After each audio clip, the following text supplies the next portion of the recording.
if your death has been decreed at a time, you will not die elsewhere. That is the reality of matters. There's an incident mentioned in Madarikut Tanzil in the 21st juz, in Surah Rum, in the concluding verses of Surah Rum. فَلَا تَدْرِي نَفْسٌ بِأَيِّ أَرْضٍ تَمُوتُ فَلَا تَدْرِي نَفْسٌ بِأَيِّ أَرْضٍ تَمُوتُ. No soul knows where he will die. There's an incident mentioned, and there's a kitab that I have read, Al-Anbiya wa Malakul Maut, the angel of death and the interaction with the galaxy of prophets. So the different prophets had met with the angel of death and they had dialogues. And there are great discussions. There is a hadith in Muslim Sharif where when the angel of death came to Sayyidina Musa alayhi salatu wassalam, and Musa alayhi salatu wassalam engaged with him, and Musa alayhi salatu wassalam rebuked him and said, go from here. And so the angel of death went back to Allah and he said, Arsaltani ila abdin la yuridul maut. That's the hadith of Muslim Sharif.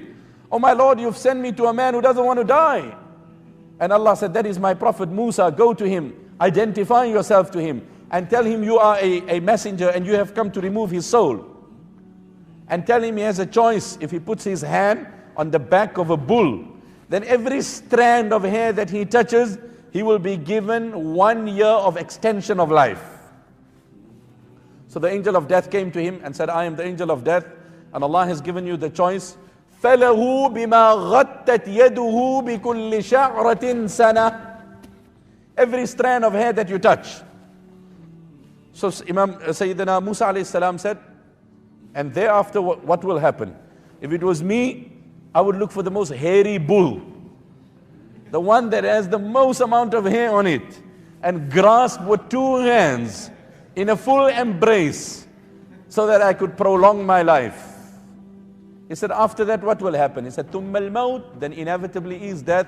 Sayyidina Musa said, if it is inevitable, then rather let it happen now. I was telling you that death is inevitable when it has to happen. So the angel of death comes, and there was a person standing next to Sulaiman alayhi salam. And the angel of death looks at him. This person doesn't know this is the angel of death. And he looks at him in a very wary way, in a very different way, in a very uncomfortable way. After that, the angel of death disappeared. This person asked Sulaiman alayhi salam, who was that? He said, that's the angel of death. He said, he gave me a very frightening look, and I really got nervous about it. So please order the wind to take me to some very remote location. Now we know the wind would blow for Sulaiman alayhi salam. وَلِسُلَيْمَانَ الرِّيحَ غُدُوُّهَا شَهْرٌ وَرَوَاحُهَا شَهْرٌ وَأَسَلْنَا لَهُ عَيْنَ الْقِطْرِ. One of my scholars used to say, Sulaiman Airways, flysulaiman.com. Before you had your airline, and before aviation had reached their up 35,000, Sulaiman Airways was flying. And the Quran said, the journey of 2 months in 1 day.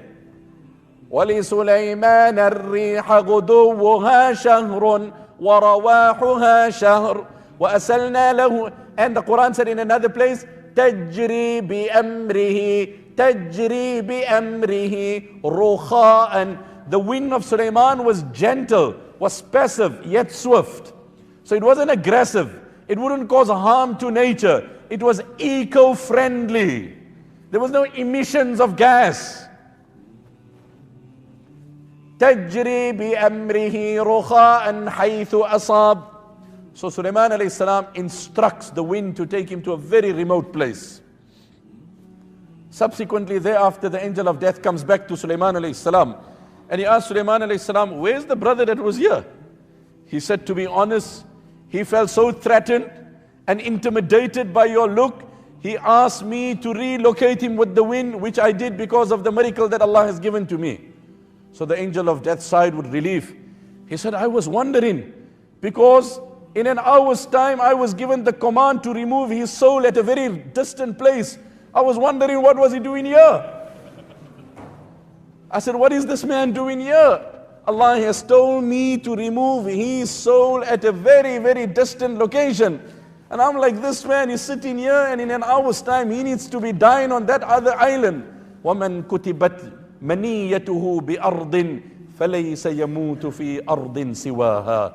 Whoever's death has been decreed at a location will not die elsewhere. That is reality. We need to know that. That is our aqeedah, that is our belief. We ask Allah to give us a death on iman. We ask Allah to give us a death in a manner that we are obeying the commandments of Allah and living the life of Muhammad sallallahu alaihi wasallam.